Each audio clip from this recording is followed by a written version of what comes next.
forward we will expect from work groups? Teresa?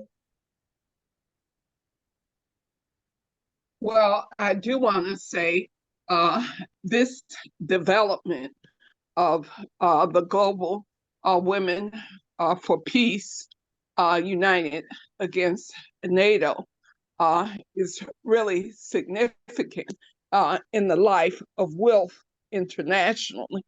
And the work that George and Nancy did in terms of building the meetings where we are to the point now where inside of that structure there are working groups, and the Africa working group inside of Global Women is the one that I embraced.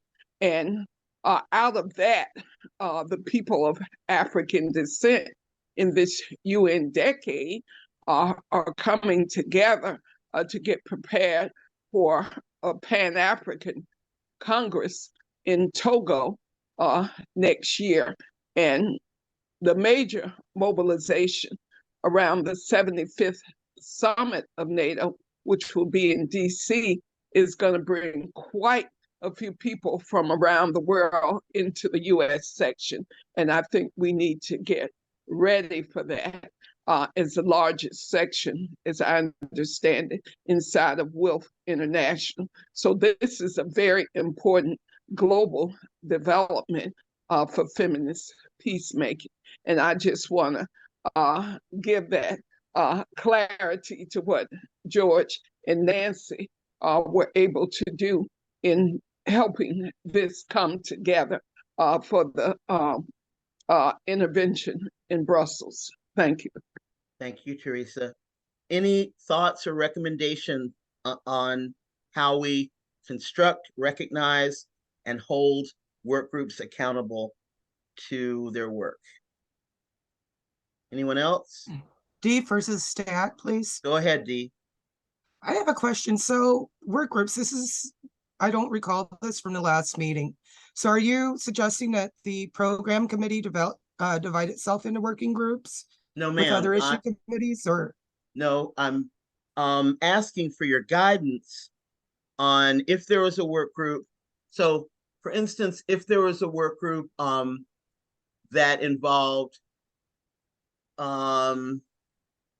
advocating for children that are witnesses to intimate partner violence or community violence, that might be a work group that DPAL might have some relationship to, but advancing human rights might as well. So that would be not a new committee, but a work group. It's a distinction. You're suggesting that the different committees work together in working groups? No, I'm sorry, I'm not. I would absolutely welcome committees working together on projects that they have common goals on. That would be fantastic. Some collaboration among committees would be fantastic. But in this case, I'm talking about what composition or structure might fit for a group that's not its own issue committee. We're not going to create a no NATO issue committee, but there is distinct work. And Teresa mentioned, July of next year, when people will come from all over to shake their fists at NATO while they're in DC. And it is an opportunity for us to look at real peacemaking, because NATO is a driver of war globally, and maybe one of the major drivers of war. And unchecked, NATO's goal, they state themselves, is full spectrum dominance. Dominance. Air, water, land, sea, everywhere. They want bases, they want control of resources, which is what they take from people, and we need to figure out how to shut them down. Now, I don't know what other work group might surface that would fit for having a work group and not an issue committee. Do I expect the work against NATO to end next July? Probably not, because it's going to be a long-term and international effort to shut down NATO. But that's what inspired or led to trying to come up with how do we talk about a work group and how do we describe it? I hope that helps, Dee. No, I'm still confused. I'm sorry. Follow-up question, and it appears Mary Beth has posted a question in chat as well, so I'm not the only one. I'm just not clear when you say work groups. So you're saying, well, you're saying that there are issues that intersect, but Yes. that there's not going to be an official work group, but then why would we term it a work group if it's not in any way You- organized? Our conversation tonight, I hope, will yield us with the characteristics, priorities, definitions, requirements that would make it an official work group. So the foundations, like the Yes, groundwork. ma'am. That's what Okay, this conversation I is about. understand now. And Thank you. Mary Beth, it may be similar to a project, but yeah, that's all I have to say. It may be similar to a project. Teresa? Well, as a kind of organization development person, George, I think in terms of feedback on this, I think people are having a hard time with it because it does add another layer. And what struck me in the recent conversation is about capacity. And what I have noticed, and I think Darian mentioned it earlier today, about long-term strategic planning in terms of how we get from where we are now to where we want to be, because WILPF, this section has quite a few important committees which are not at scale or capacity. And strategically, if I were looking at this, George, I would work on capacity of the existing issue committees. Disarm has a lot of kind of projects inside of it. And so there's so much work. And so when you say, let's add working groups, it does strike me as a person who does this kind of planning. It strikes me as a bit overwhelming and maybe something that needs a little bit more thinking about, given the existing structure of issue committees, because it is the existing structure. And if it worked well, and if people were capable of reaching capacity in those issue committees, I think the need for working groups would not be there. Over. Thank you. Pretty good point. So this may need some more thinking and some more time. And we are going to move from this in about 3 minutes so that we stay on time. So we may not have a resolution, but I'm glad we're recording the ideas and thoughts. Cheryl and then Darian. So you asked, who would they report to? And just off the top of my head, I would say they would report to the program committee as a first idea. That's all. If and when we understand what it all is. If we need more than one, maybe we only need this one. Maybe I've been sitting here trying to think of what other topics might warrant a work group, and I haven't come up with one yet. But anyway, that's what I wanted to say. Thank you. Thanks, Cheryl. Darian and then Nancy. Thank you. I just wanted to try to clarify a little bit that working groups or work groups, whatever term people prefer, they're the same thing, I think, would be a necessary, in my view, addition to the issue committees, because it's one thing for the issue committees, 2 or 3 of them, to come together on a short-term project or some particular kind of short-term campaign. That can be handled within the issue committee structure. But for something like No to NATO, and maybe over time we'll think of other situations that really call for this kind of working group structure, that's something that I expect will go on for a number of years. And it is valuable to have a place, namely work or working groups, where that work can take place and be relayed back to the various issue committees involved, hopefully, so that they're aware of what's happening.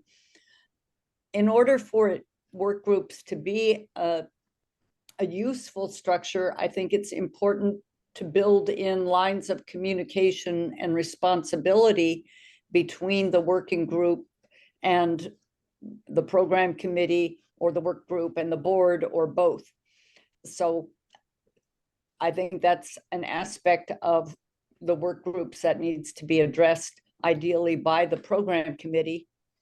And if a work group were somehow officially acknowledged and designated, then I think it would be much more straightforward for that group to be able to have announcements and articles in the e-news, and possibly to do e-alerts. So it's important, I feel, that we work out how this structure fits into the structures we currently have. Yes. Thank you. Thank you. Nancy. I just wanted to add that in my expectation, this working group would have projects that is, well, I think I don't need to go into what they might be, but what we're leading up to, actually, which George has mentioned, is that the 75th anniversary of NATO will be held in Washington, D.C., July 9 to 11 next year. And many of the peace groups are already looking toward that date to organize events and have a really coordinated response to that anniversary and what our messaging would be. Yes, so we do have work to do. Thanks. And we will have to carry this over for next month's meeting, since we're out of time, and we've gotten some ideas and recommendations, but not all of it we need. And I want to make sure we have time for these other conversations. So, committee and subcommittee updates. As I said, if there is a current a current set of events or circumstances that are fueling or initiating work that you're doing, please share what those are, and then give us your update. And I'm just going to pray that they're brief. So I'm not going to name all the issue committees. I'm just going to name people. So we've got Cheryl and then Nancy.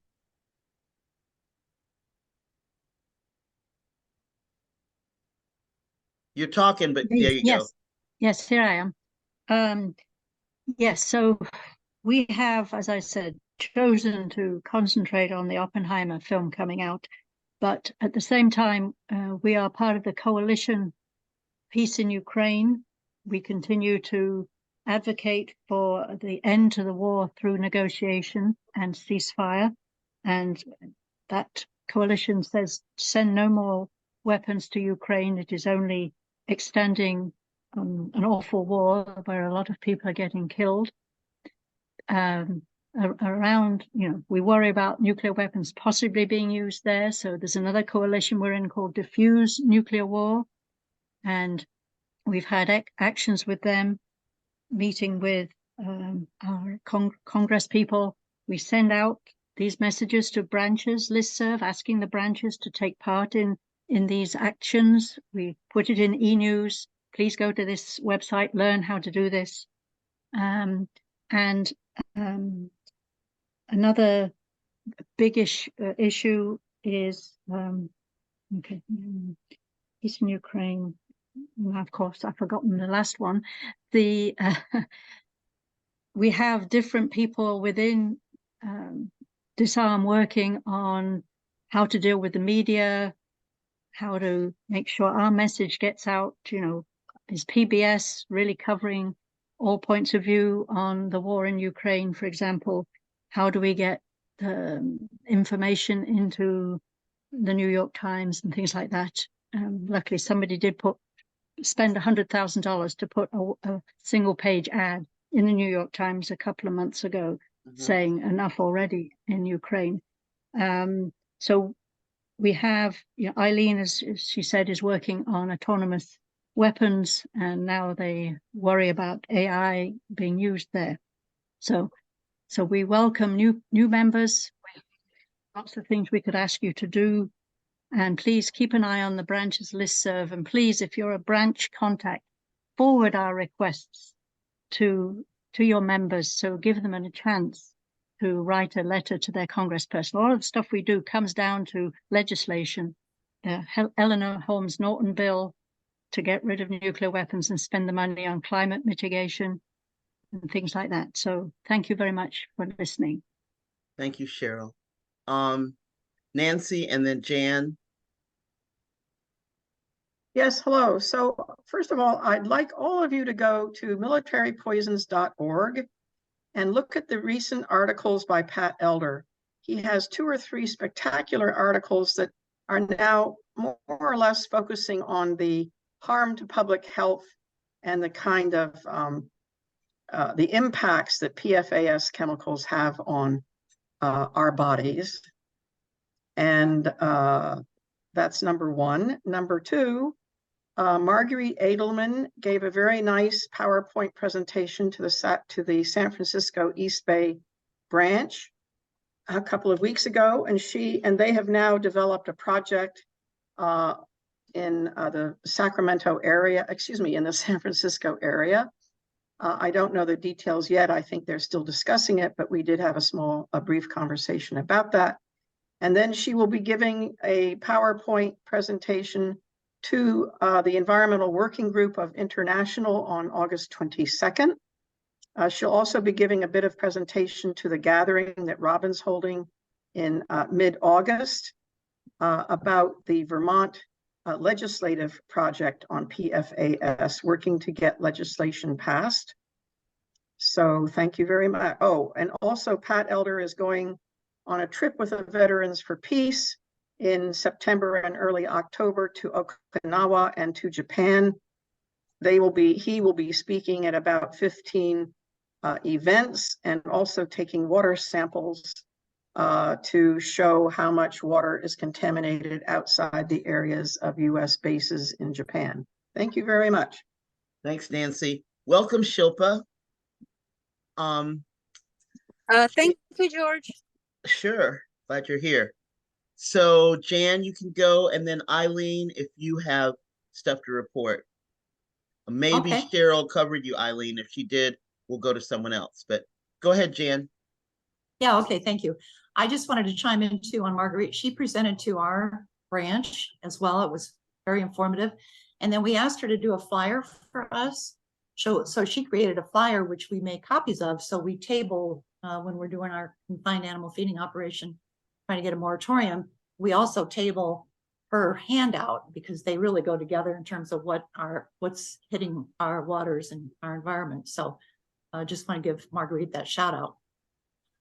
So I want to talk first of all about our CSW programs, and Barbara talked just a little bit about this, but it is through WILPF's international consultative status that we can participate in this annual Commission on the Status of Women, and we can be there as full delegates.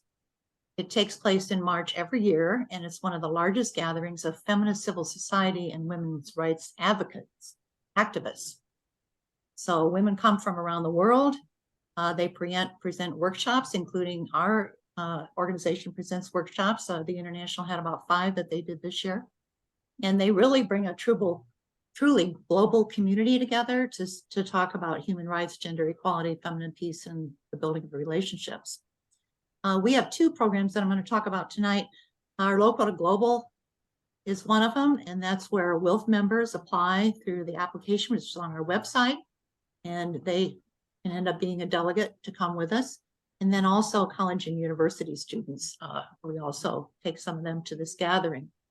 And what I want to talk about tonight specifically, both of these groups are asked to do a project, and Shilpa and I look forward to bringing those projects out to you. And I want to talk about a couple of them and kind of get your feel for them. First of all, Eileen is well on her way to coming up with her project, and she's going to do it on public banking, as I recall, and she's going to take it out to her area. So thank you, Eileen, for doing that as your project.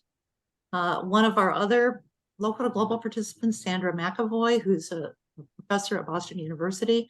She's got a couple that she's letting us choose from, and I'd be interested, if we have time, to hearing your results, your thoughts on which one you think would be best for us to take out.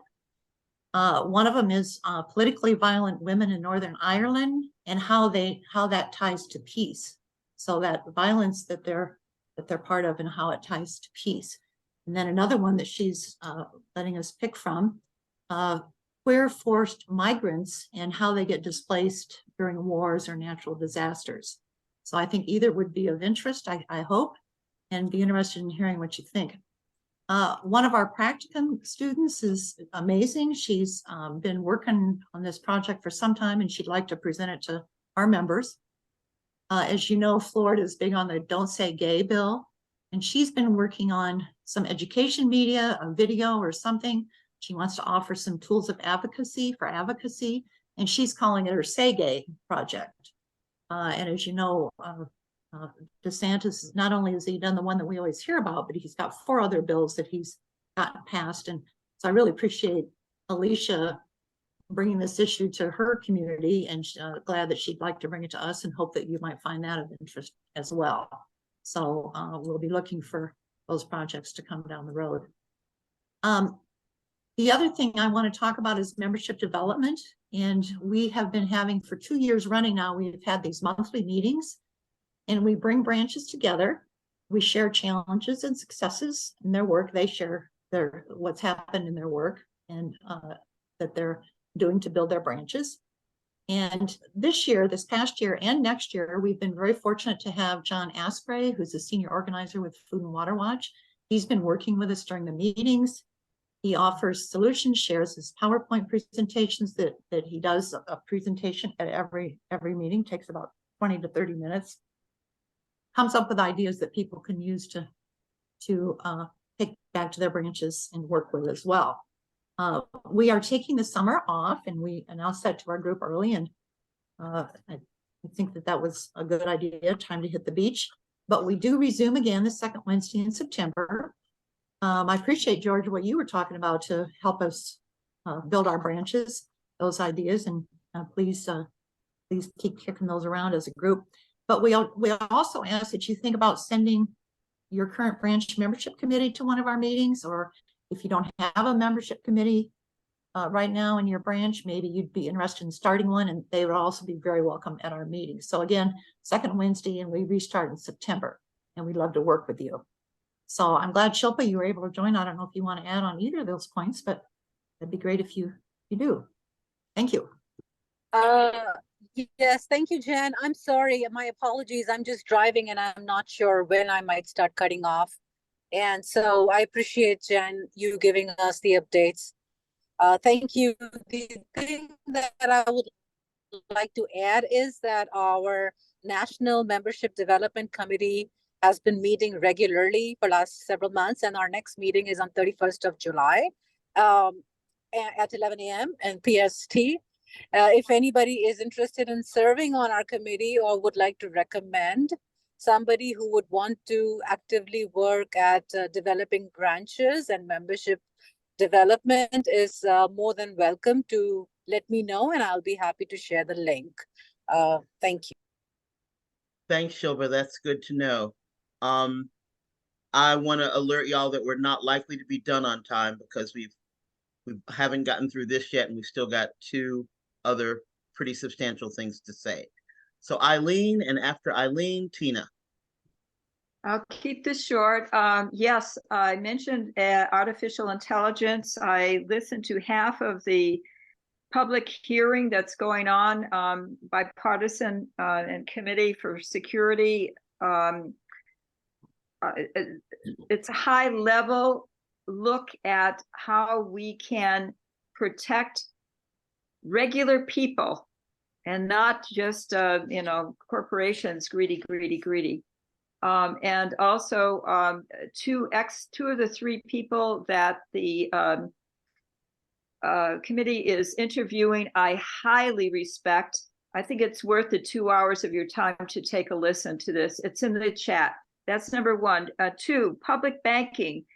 My branch, along with Ruth Kaplan, one of the people who helped write up the Massachusetts public banking bill, we landed up going to this Brockton Cape Verdean Association that by the way, Brockton has a lot of minorities. In fact, it's the only city. No, it's the city in New England with the most minorities. And just New England. And anyway, what they're trying to do is build businesses. So we did a presentation to only 20 people. Usually there's 40. There was one heck of a rainstorm here, and a lot of people didn't show up. I'm just so glad that I made it back.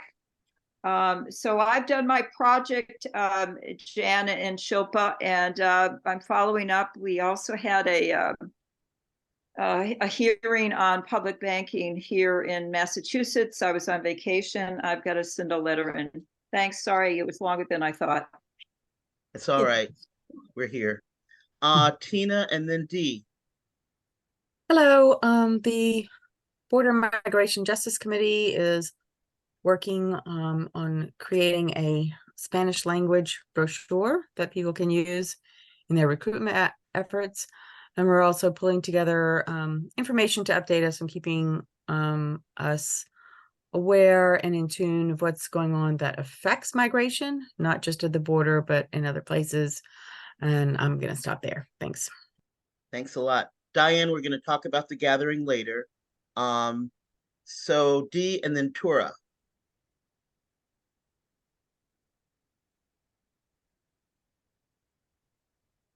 Dee, you all right? Yeah. Hi, I was just closing out a program. So DPAL is a survivor-based organization where we have a heavy focus on looking at societal issues and things that need to be addressed and corrected more from a survivor-based perspective. What do we need? We do not need to gather with a bunch of other people to have sit and get an information exchange at this point, but we are building allies to work with to affect actual change. And so this is where our direction is. We have a strategic plan that's over the course of the next 5 years. And one of the things that we have coming down the hatch is our October webinar on October 21st, where it will be an examination of some part of it will be an examination of current laws that impact those of us that are survivors and where there can be improvements. And ideally, we can begin to work with branches towards affecting that actual change, lobbying, et cetera.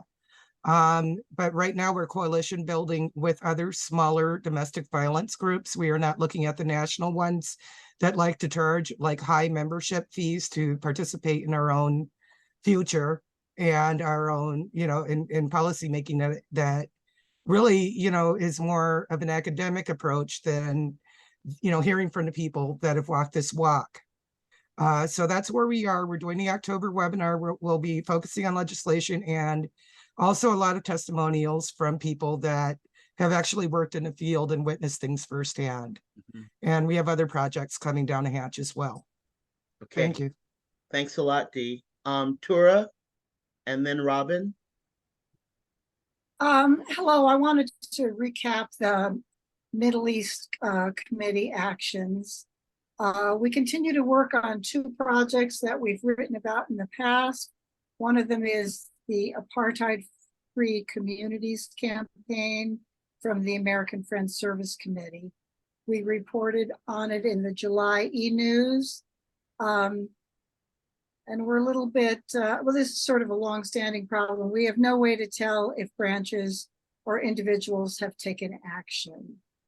We also continue to work on a bill to condition military aid to Israel on compliance with human rights law. It's the HR 3103, Defending the Human Rights of Palestinian Children and Families Living Under Israeli Military Occupation. We need to update our webpage with new links and information from our latest session with the organizers, which brings me to kind of a long time question I know all issue committees have had, and that is, what is the status of our new website? Can we still request changes to our existing issue committee pages? Some of these are real essential, especially as we try to build coalitions with other groups, and they get to know us through our webpage. Mhm. I expect, Tora, there that's is a it. way to do that. Oh, wonderful. We can figure it out. I don't know right this minute, but I'm sure there is a way to edit the web page. Okay, and Robin's not reporting for an issue committee, so we'll go to Mary Beth and then Cindy. Okay, well, what's going on at Women, Money, and Democracy? We just applied for, or we're just in the process of applying for a grant to expand our public banking learning circles that we've been working on with our partner and Economy of Our Own. George and Martha Collins were helpful in connecting us with organizations in their communities that might promote these learning circles once we get them together. We're working to do outreach to branches to explain the work of Women, Money, and Democracy. We have one member of our committee who's been making contact with branches and trying to get us invited to meetings to talk more about our work and get the branch and their members a little more engaged in what we're doing. I think that's pretty much it. We're still working to try to make our podcast happen, and it's taking way longer than we hoped, but we're moving forward. Wearing my other hat for the One Wolf calls, I want to report that our June 8th call recording has now had over 14,000 views because we had such an outstanding speaker. And I'm going to ask everyone on the call if on this Zoom, if you have an idea for the topic or speaker in October, to let me know your ideas. And in terms of projects, I think, I'm sorry, in terms of like working group projects, I want to point to our collaboration with an Economy of Our Own over the last 3 years. And also an example of how something crosses many borders in wealth. Odile talked to me about an item called special drawing rights, which is a way to create a pathway for very poor countries to get out of debt through money set aside and distributed by the IMF and the World Bank. Those are terrible players for the most part. However, apparently this project, this amount of money that was set aside during COVID has proved to be useful for some of those poor countries, and it has a surprising lack of interest, debt, and strings attached. So Odile connected me to Isaac Evans Franz, who spoke at one of our meetings, talking about why this was a good idea. Two of our committee members, Ricky Gard-Diamond and Gwen Hallsmith, expressed concern about whether or not it really was a good idea. And I ended up speaking to Neela Perobic from the International WILPF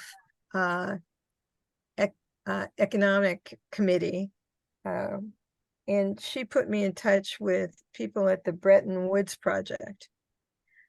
We still don't have a good answer, but look at how one mention of this possibility has connected so many parts of WILPF and WILPF International.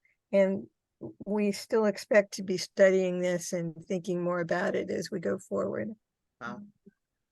Thanks, Mary Beth. That's fascinating. And apologies to you, Tracy Robbins, but Mary Beth, you should send a direct message to Tracy, brand new spanking new member, but Tracy's also an accountant, so she cares about economic stuff and money stuff, and she may want to do a learning circle where she is. I'm not trying to speak for you, Tracy, and please forgive me, but it just seemed to make sense. We have Cindy and then Barbara. The Cuban Bolivarian Alliance Issues Committee is working on the national campaign that the Cuba Solidarity Movement is working on, and it's to remove Cuba from the list of state-sponsored terrorism. That's the U.S. list, and that campaign was requested by Cuba itself because it stands as a huge barrier to trade, opening up trade relations with Cuba and even people-to-people relations. So we've been working on that, doing congressional work as well as webinars, co-sponsoring webinars, and doing educational work. We're also in the process of planning for a September joint retreat with the U.S. Women in Cuba Collaboration to look at our work for the next 2 years. That's it. Awesome. Thank you. Barbara and then Teresa.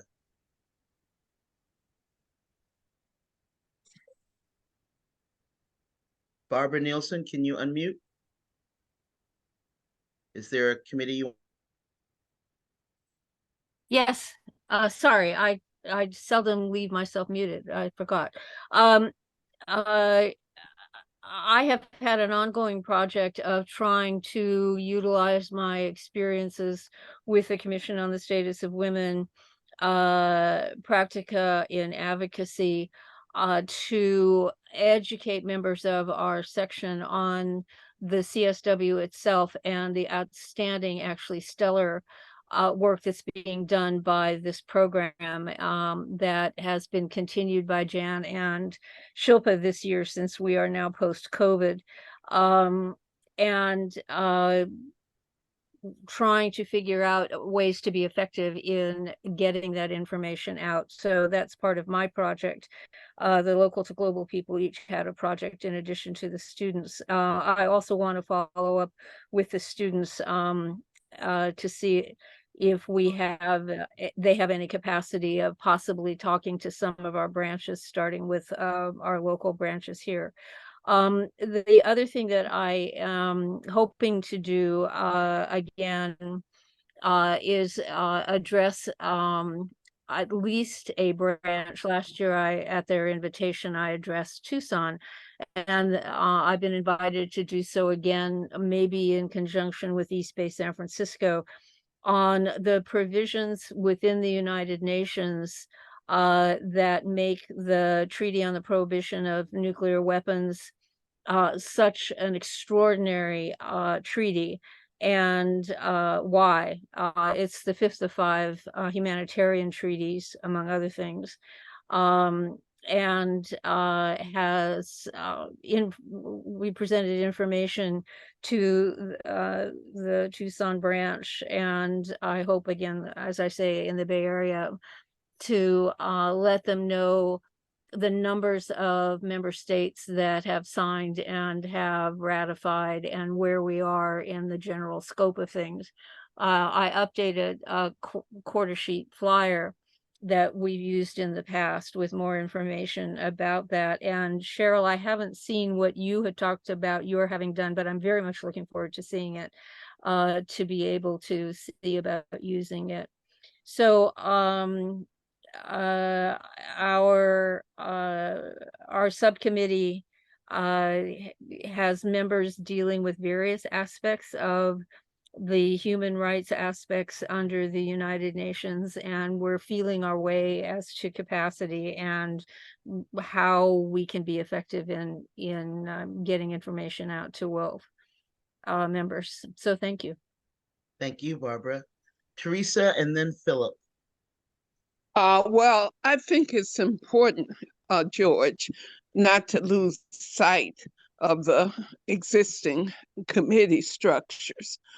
Advancing human rights is unique in that inside of it, there are actually subcommittees that are really like working groups. UN Women, I think, is the subcommittee that was assigned to Barbara. The two subcommittees that I have taken responsibility for are ending mass incarceration and the death penalty, one subcommittee, and the UN Decade Reparations Subcommittee. And my strategic approach to the subcommittees is to be able to see what we can do that actually changes conditions. And so we have approached those two committees by engaging branches with certain goals. So when we meet as ending mass incarceration and the death penalty, we ask people to speak for their states because the Department of Corrections in each of the states is what creates mass incarceration state by state. So the branches get to say what's happening in Vermont, what's happening in Georgia, what's happening in North Carolina, et cetera, because we do need to see what we can change in terms of the human rights of killing people, to show that killing people is wrong in the death penalty and then the mass incarceration. And because WILPF International passed the resolution on the UN Decade, we found it particularly important to work on the recognition, development, and justice that translates to reparations. And so we've established regular meeting times. So on the first Monday of each month at 2 p.m. Eastern, ending mass incarceration and the death penalty meets. We're restarting the UN Decade Reparations Subcommittee, and that next meeting is going to be at 2 p.m. on August 3rd, which is a Thursday. And I spoke with Alan Haber, who is in France, but he is very committed to reparations in the Ann Arbor, Ypsilanti area, as I am in Georgia. And we both acknowledge that it's going to take a little bit longer than we originally planned as we come up on the bicentennials of these two communities, Columbus, Georgia, bicentennial 2028. So I think over the next 5 years, we're going to be working for the kind of true reparations that people of African descent deserve in that community in particular. And I know that there's some powerful things going on in other states around because the reparations drums are beating nationwide. It's just a matter of time. And so those are the two subcommittees that I am working with the strategic vision of what will change. Thank you. Thank you, Teresa. Philip? Yes, I'm going to pass this on to Diane if she's up and available. shares a more comprehensive overview of the gathering. Oh, Any Oh, are we're we comments? gonna doing talk the about the gathering? gathering in a second. No, we're not yet to the gathering. So thanks, Philip. Before we move to talking about that, Jennifer, is there anything you'd like to share?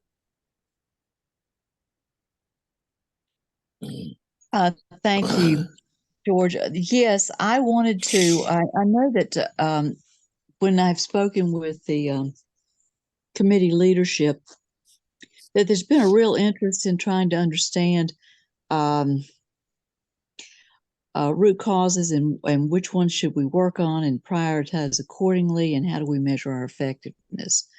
So I wanted to let you know that one of the things that I was doing when I mentioned earlier about going out there, email, is that excuse me, social media, is that you can send messages out there and see what resonates with various groups depending on which social media format you use or forum that you use.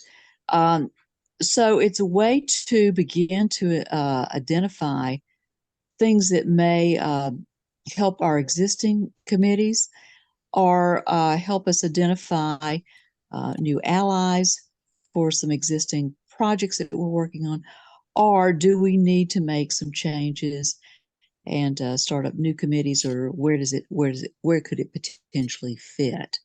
So that's what I've been working on. And I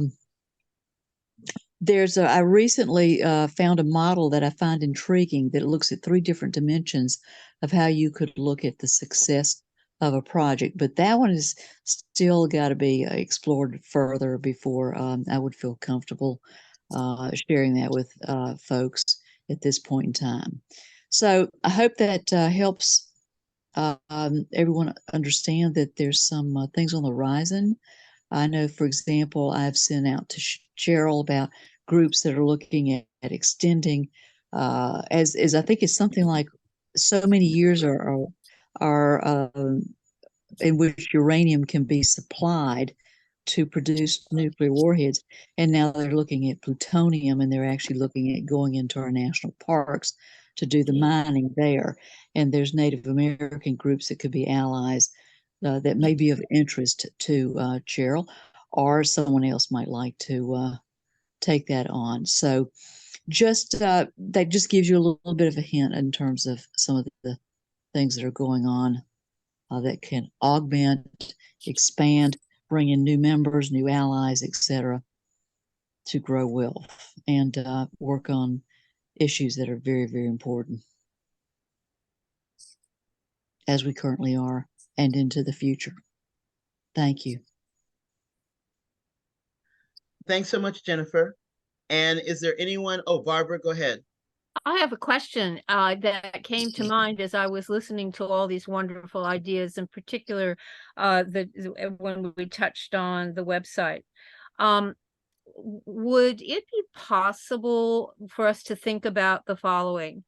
As we do a lot of the work about writing about things and setting up events and wanting to get notice out, could we be contemplating something along the lines of all of that kind of stuff would have a home place on each of our issue committees web pages, and then we would this would be sort of a standard process.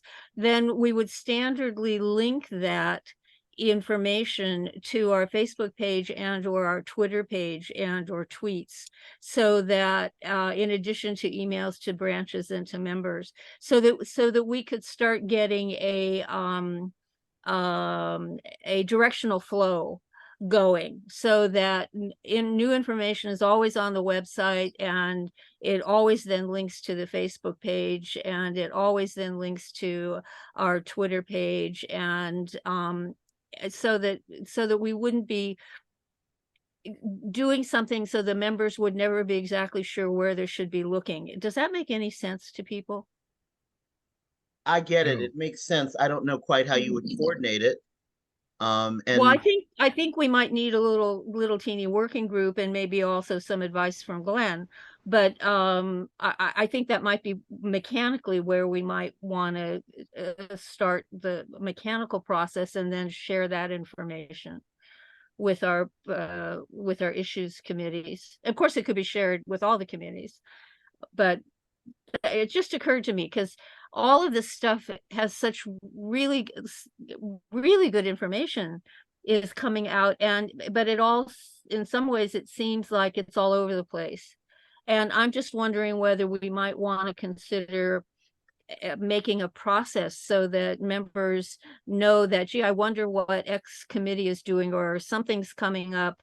The Hiroshima Nagasaki stuff is coming up. I'll go look at the committee website and see what they say. And there they would find, you know, the information and links to the Facebook pages, or they could go to Twitter, and from there they could go to the website pages, and they could find the quarter sheets that they could download and copy and cut. I mean, so we would have an institutional process for sharing this kind of information that was consistent.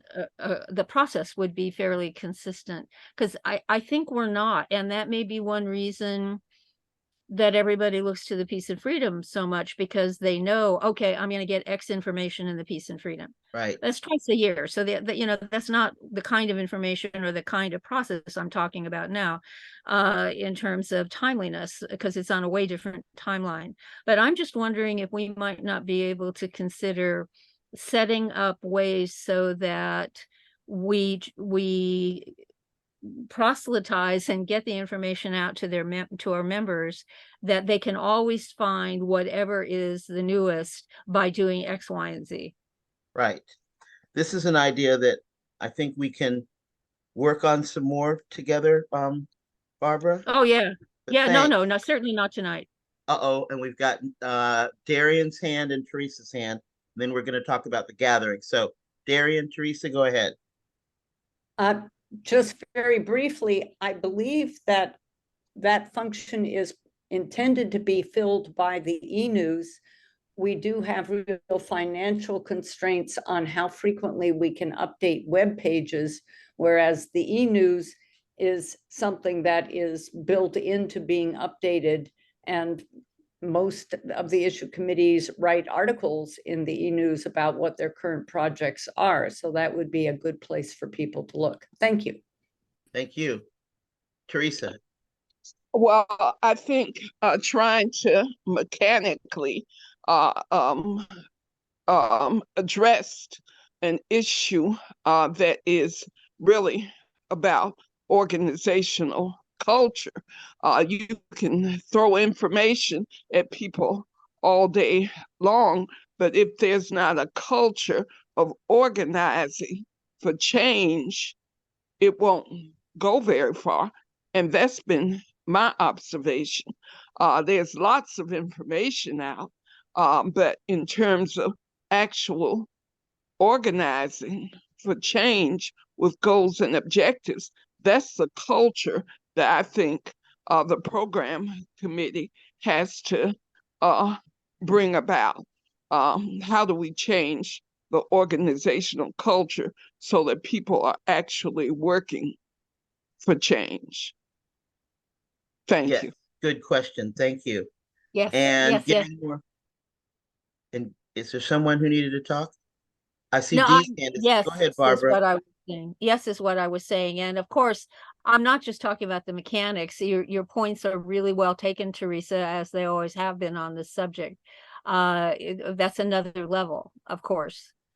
But it's nice to hear us all kind of riffing on information somebody said, and that made somebody else think of it, and something else, and made somebody else think of something else. That sometimes doesn't happen in our meetings, and it is happening in this one, and I think it's terrific.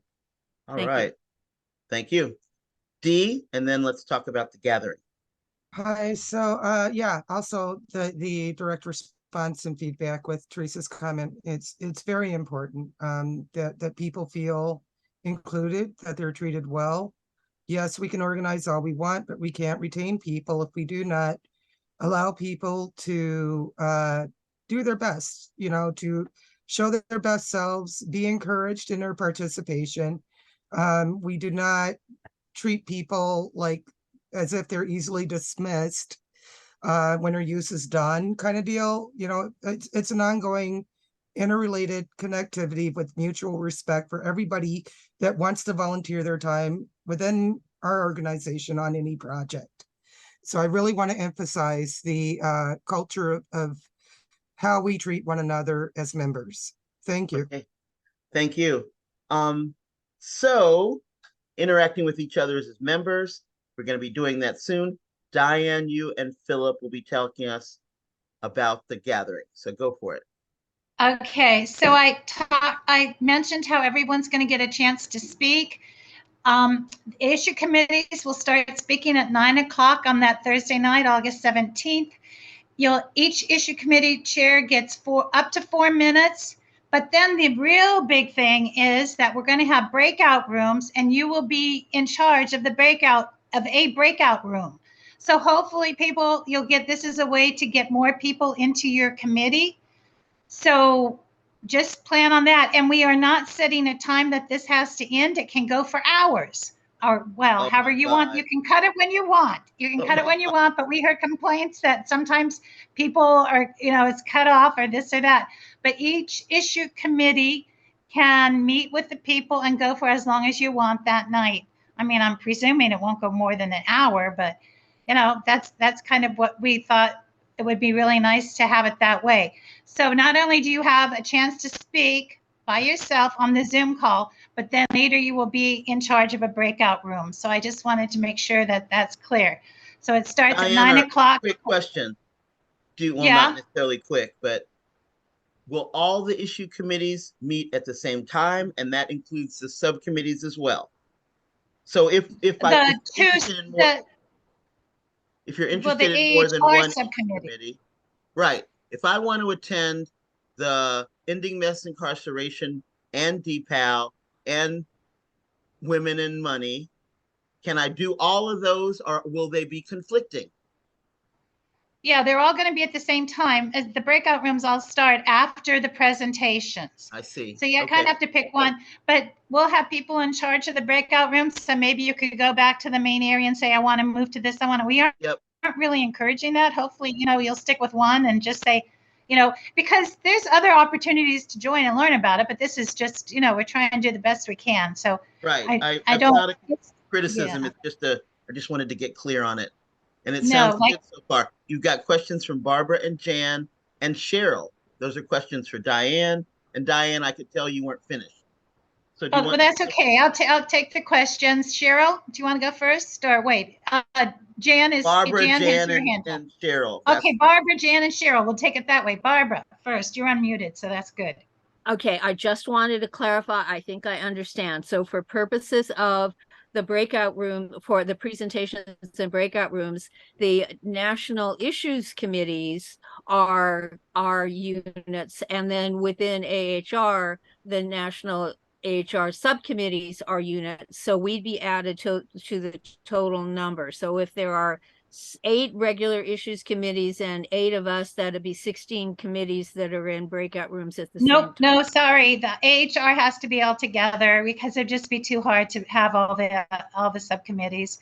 So AHR, you get the subcommittees each get up to 2 minutes to speak. The issue committee chairs get up to 4 minutes.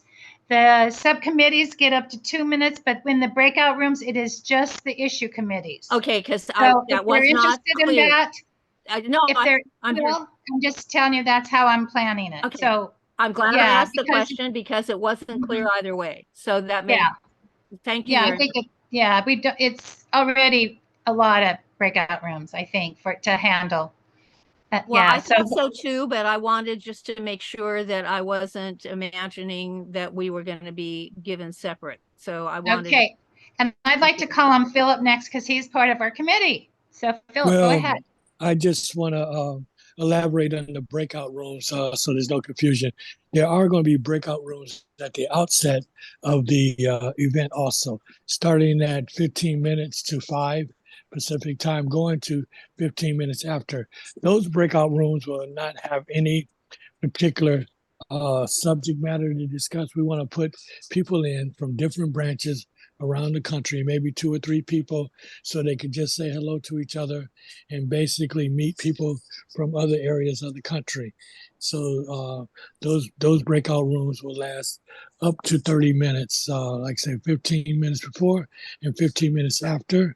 And you should be getting an announcement, and we're going to have a registration link for this being sent out in the first week of August, and you can register for the gathering via that link. And also, it's not going to be necessary to have that particular link to get into the Zoom eventually when it happens. The following week, we will also send out a link that will not be attached to the registration. So you can either get in through the direct link, or you can get through with the email, the link that you get in the email. A lot of times, you get an email and it gets lost in your inbox. So we want people to be able to get in either way. So you don't necessarily have to register. Thank you. Thanks, Philip. Jan and Cheryl. Yeah, actually, 2 questions, Diane. First of all, I don't know if we even want to or not, but can we share screen during our 4 minutes? And then secondly, I'm hoping you have a spot for CSW programs and for membership Right. development. Okay. So right after there are like 5 branches to do presentations, and then there'll be other ad hoc committees. All the ad hoc that want to speak will speak. So, That but would include, does that include membership development and CSW? membership development, I thought membership development is board position. So that membership is No, the committee's work. Does the membership development committee have 4 minutes? That should be under the board, because that's membership.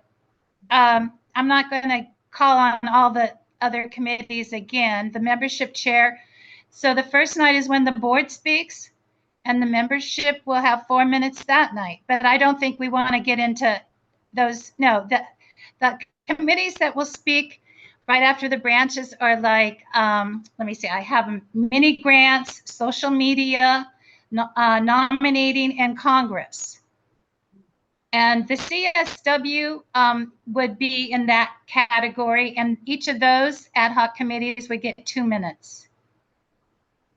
Those are really ad hoc committees, Diane. You may want to not call them ad hoc, because that confuses people. You haven't been using that term to describe. Well, what do you call them, Barbara? Independent committees. Really? Okay. I don't care. Actually, or standalone committees. We call the ad hoc committees ad hoc committees. But we have one of those, and it's the bylaws committee. No, we have multiple: the bylaws committee, the website committee, the social media committee, the etc. Well, CSWs are a program, right? Yeah. Okay. Yeah, but it's not an issue committee. It's not a whole issue committee. It doesn't have an issue committee chair per se. CSW is going to get covered now. Darian, do you want it to be on the first night? You're saying second night. All the committees are the second night.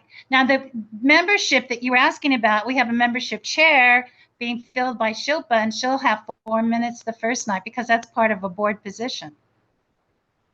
Okay, so the board and the staff are the first night. The second night are committees and some branches. Okay. And I'll send this all out. If you all will get it, go ahead. Yeah, I just wondered if we wanted to, can we share screen? I would hope so. I mean, okay. Yeah, that's for during our 4 minutes, we could share screen and. Right. It's a typical Zoom call. So yeah, we can handle up to 100 people now. I don't think we'll have more than 100. Anyway, yeah. So you should be, and the presenter should be able to go. Okay. So we have Cheryl and then Teresa with hands up, and then Nancy. Okay, Cheryl. Well, that was my question, which is, I think 100 is not enough. I think we need to pay for a month where We've already talked about it. They can get a recording. And you're going to have all these breakout rooms. I'm going to be lucky if I've got 4 people. You know, that's true. I don't think you've got 1,200 people are members, right? and you're going to only allow 100 in. It's just not right. We don't Well, get a huge turnout for our events, unfortunately. I don't. I don't think we've ever had, have we had 100 ever for a WILF meeting? Well, We but had then way you more need than to, 100 for the 2021 Congress. yeah, we At need one to, time- you need to make an effort At one to get time, more than Deanne, 100. what? I've talked to 2021. Ellen about it, and she was pretty for sure that we wouldn't. That's another topic. Okay, I appreciate your input. Okay, who was next? I think Teresa Cheryl. and Teresa, Teresa. Nancy, and Okay, Nancy. and then Nancy. Okay, Teresa. Oh, okay, thank you.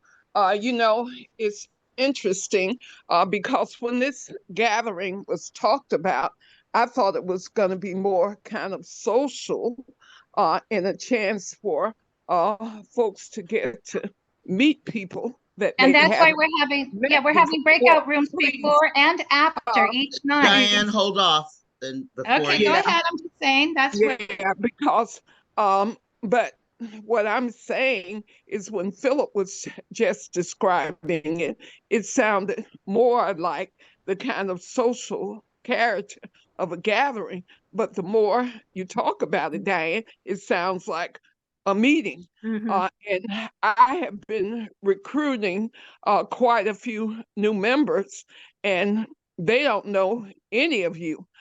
So if they come into this, I don't think they're going to be wanting to be bounced around from issue committee.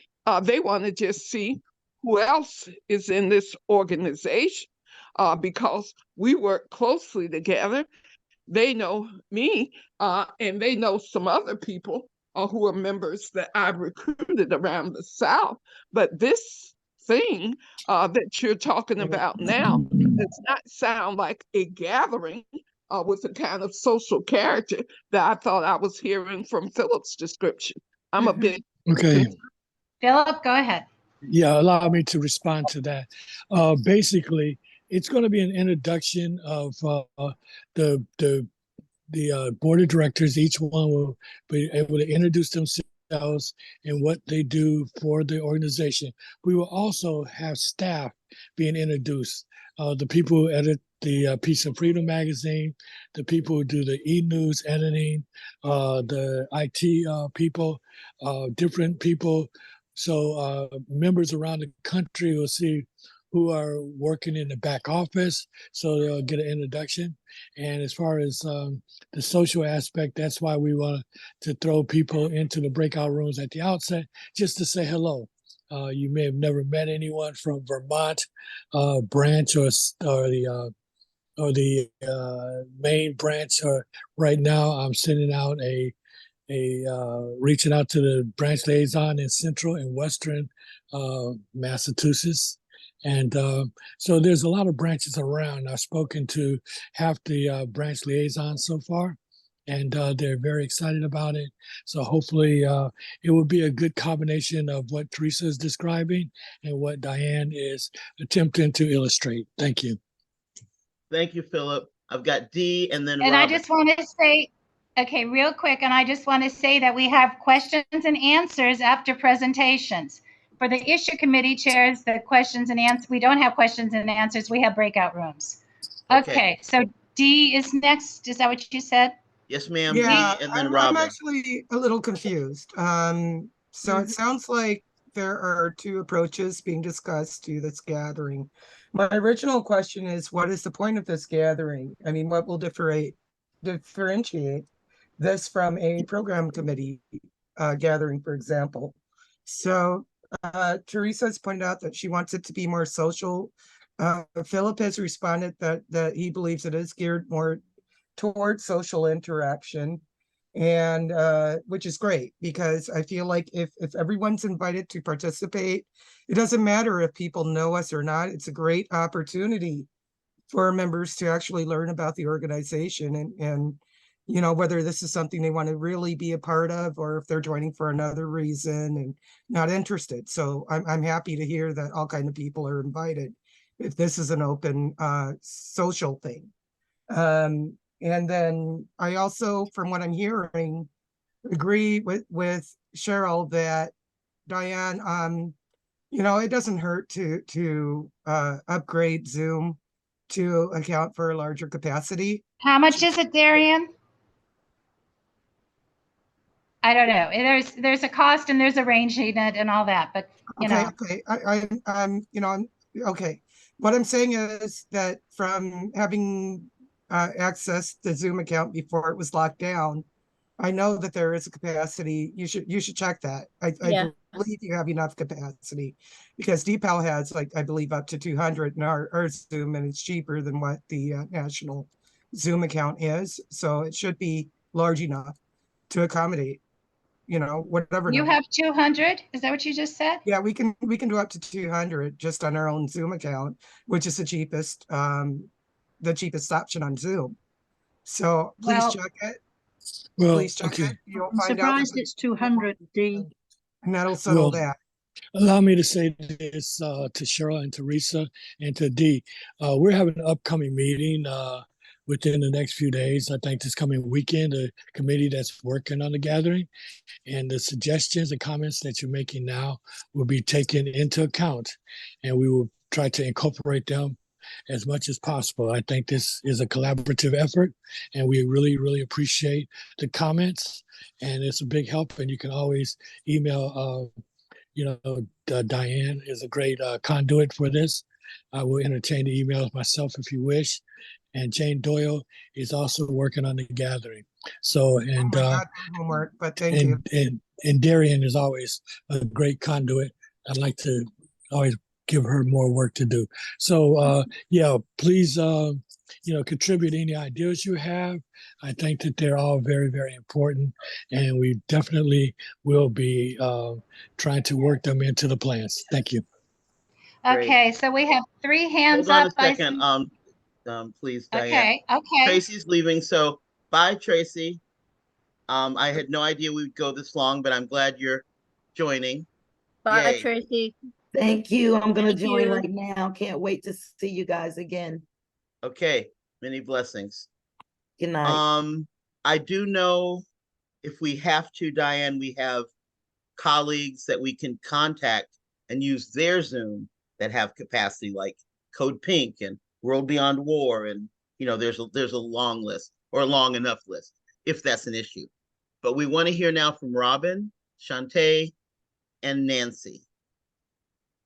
Yeah, I'm thinking that for women who are coming into a WILF meeting, such as we're describing here, this gathering, that people should be given enough time to say why they are involved in WILF, or to give some past history, and not just what they are doing at this moment in WILF, because that background will be, I think, what reaches across to people and gives them a sense that this is what I want to be involved in. So I think you need to give them more than 1 minute to introduce themselves. I'm Thanks, sorry, Robin. Robin. Who are you talking about with 1 minute? The various breakout rooms of the gathering that you're going to have, to introduce people who have never met each other before. They're each 30 minutes long. 30 minutes. Each person can talk 30 minutes. Yeah, the breakout rooms are going to be 30 minutes before and after. Clarification. I'm sorry, the breakout rooms that are going to be before and after on the first day, not after on the second day, because there will be the issue committee breakouts on the second day. Those breakout rooms are intended to be, I said, about 5 to 7 minutes, and they could be a little longer. The whole period for breakout rooms will be 30 minutes. And in the 5 to 7 minutes, I think it's a great idea from Robin that people should introduce themselves and talk about why they got involved with WILF. But that does still fit within 5 to 7 minutes. It's amazing how much you can cover in 5 to 7 minutes. And we're not going to make people leave the breakout rooms, but we want to give people multiple opportunities to meet other people. So we'll check in on the breakout rooms and say, okay, are you ready to meet new folks? So it's sort of like speed dating, but I do love the idea of finding out what inspired you to join WILPF. Thank you. All right. Shantae, Nancy, Barbara. I was wondering, is there a flyer or some information that we can distribute? And then the second thing is, when will we see an agenda or an itinerary so that we know how to plan our days? Yeah.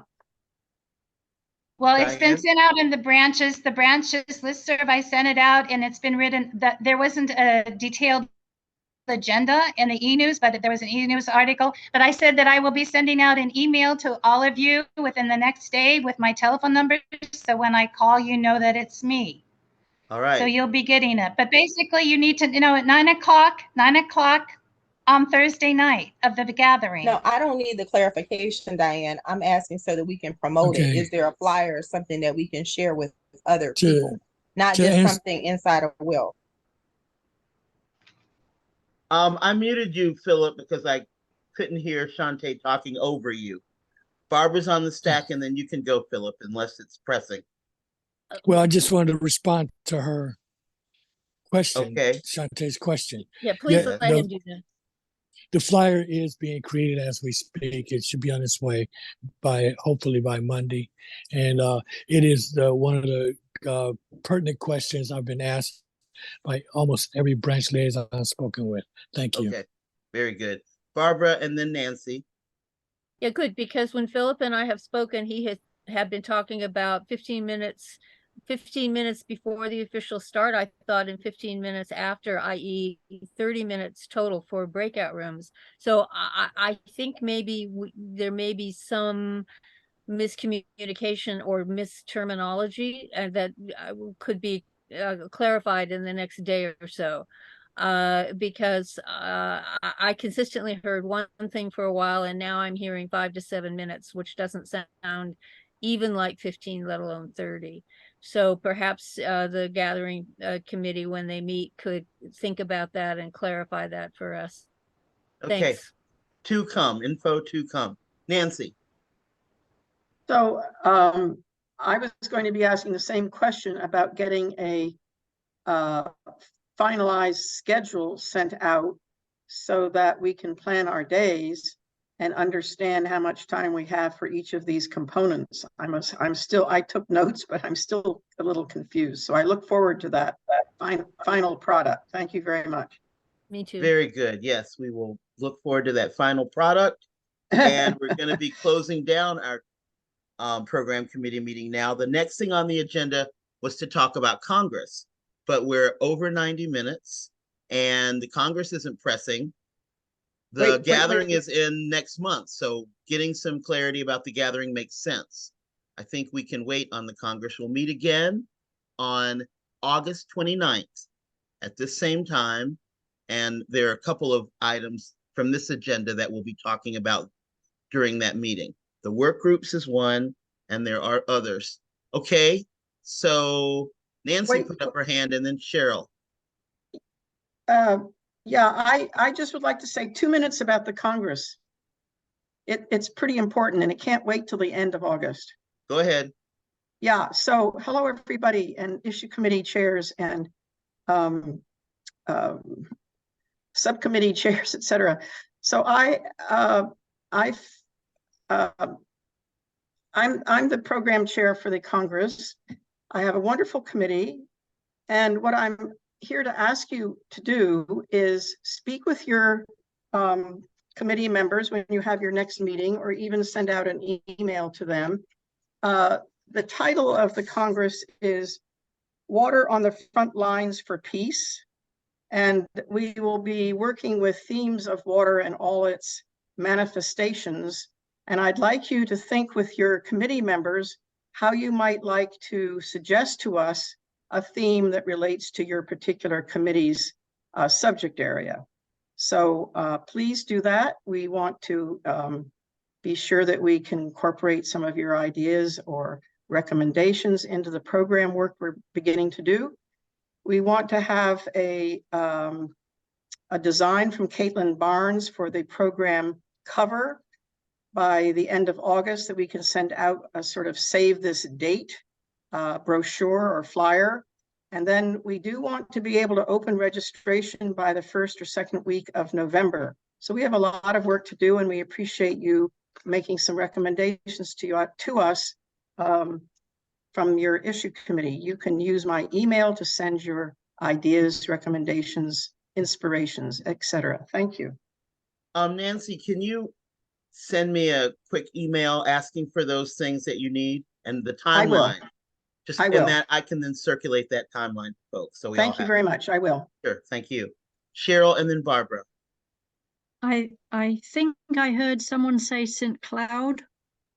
Where is That's it going where- to be? Is it going to be in Oh, it's person? going to be in Minneapolis, Minnesota. Okay. And is it in person? It's in person, and there may be some Zoom features. We haven't finalized that yet. And the date? But it's in person. The venue is a wonderful hotel that's owned by indigenous people, and it's on the banks of the Mississippi with beautiful promenades, opportunity to take a boat, and we're in the middle of beginning. we're in the middle of beginning making a successful Congress for you all. Is it Just the before dates? or after the The NATO? dates are May. Oh my God, let me see. What are the dates? Dee, are you there? May 30th through June 2nd. Please say that a little louder. May 30th through June 2nd of Yeah. next year. Yeah. Yeah. So Okay, we will hey. have, I'll send that out to George, and she will send it to you all. Thank you. That's right, I will. Thank you. Barbara. I just want to encourage creative thinking about the idea of having Zoom capabilities for people who will be unable to come. We had that at the Commission on the Status of Women this year in March. Granted, that's the United Nations, however, Zoom is Zoom. And I understand. Well, I was there, but I also actually went to several panels by Zoom rather than because I couldn't walk as much as I have been able to walk in the past. And it made a really positive impact to be able to offer Zoom. And I think it would for our members who can't travel and or Yeah. are really concerned. Yeah. So, but the in-person part of it, I think, is the most exciting thing since our last in-person Congress. And I'm very happy that you all are doing this. Thank you. Thank you, Barbara. May I direct respond to Barbara, please? Sure. Okay, so I've been working with the site committee regarding this, and to address Barbara's concerns this year, as opposed to other congresses which have been held on college campuses, we're holding it in a hotel.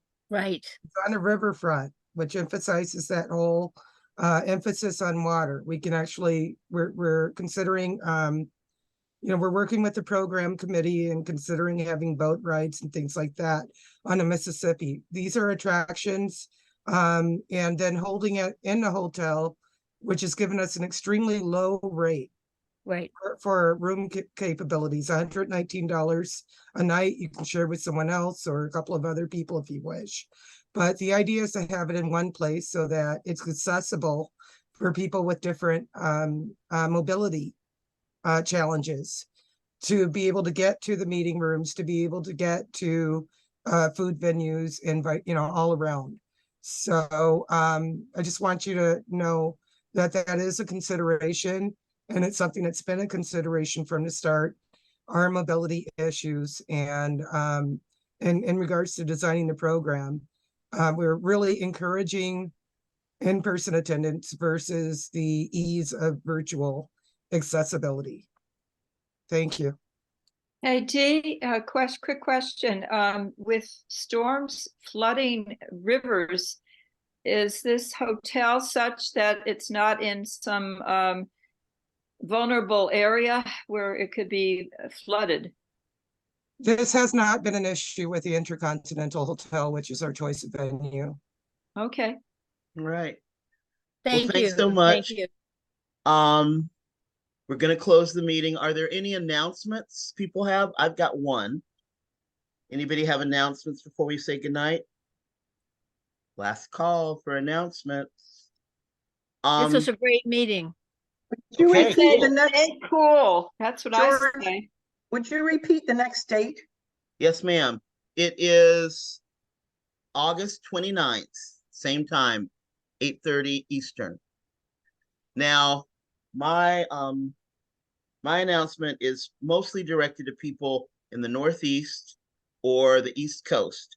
On September 17th in New York City, one of my least favorite places in the world, there will be a protest and march, No to Militarism and Climate Disruption, September 17th in New York City. So if you know people, let them know about it. I think the sponsors include Back from the Brink and Beyond Extreme Energy, as far as I know. And I'll share more in future as I have more details. I'm on the planning committee for some of that. So actually we're coming up with messaging, which is weird. I mean, what messaging can you do? End militarism and climate crisis. It's crazy. Talk to us, Darian. Sorry, I should be ready to unmute. I just wanted to announce verbally what I put in the chat. We are looking for a new e-news editor, and we are looking for a committee to search for and hire a new e-news editor. If you or anyone you know is interested in either capacity, please contact me. Thank you. Thanks. We want a great new e-news editor. So those of you all who know students or brilliant online graphic people and smart editors, let us know. All right. Way to hang in there. One last announcement, really quickly. Yes. Regarding the Congress, I just pasted the link to the chat and what it looks like, just so people can get an idea. We are really working hard to design a very attractive program because there's so many issues that every committee can participate in, except maybe DPEL, but regarding the water rights and water protection issues that are here. But we'll find an angle in DPEL too, in order to address our whatever is designed for issue committee participation. But I just want everyone to get an idea of what it looks like, what a great place. There's a pathway down to the river, and there's been discussion, like I said, of river boat tours and things like that. Opening, like in Detroit, they had a bus tour of Detroit in a Detroit Congress. So we're basing a lot of it off of previous Congresses, with the exception that this will be in one location as opposed to spread out across the campus. Okay, thanks a lot, Dee. And we'll have a deeper discussion about Congress next month. And I want to, especially for those of y'all who are on the board or have been on the board, I need to publicly name that, oh my God, when you get these group of women together, it's going to be a long meeting. I really thought we'd be done in an hour. We could easily have gone to, this is a loquacious, smart group. Organically, our meeting could easily have been 2 hours. And I think that is amazing and kind of crazy. But we'll see how it goes next month. Okay, thanks so much. Have a great rest of July. We'll see you in I August. haven't seen the chat. Don't close. Okay. Good night. Thanks, Yeah, everyone. Thanks, I can George, for send the chat when I facilitating. send the recording too. I often Oh yeah, do. that would be great. Yeah. All right, people. Thank you for facilitating a great meeting and herding cats successfully as can be done. Yeah. We'll see. Thanks. Thanks, Bye. George. Yay, George. Thank you, everyone. Thank you. Take Bye. it. Bye.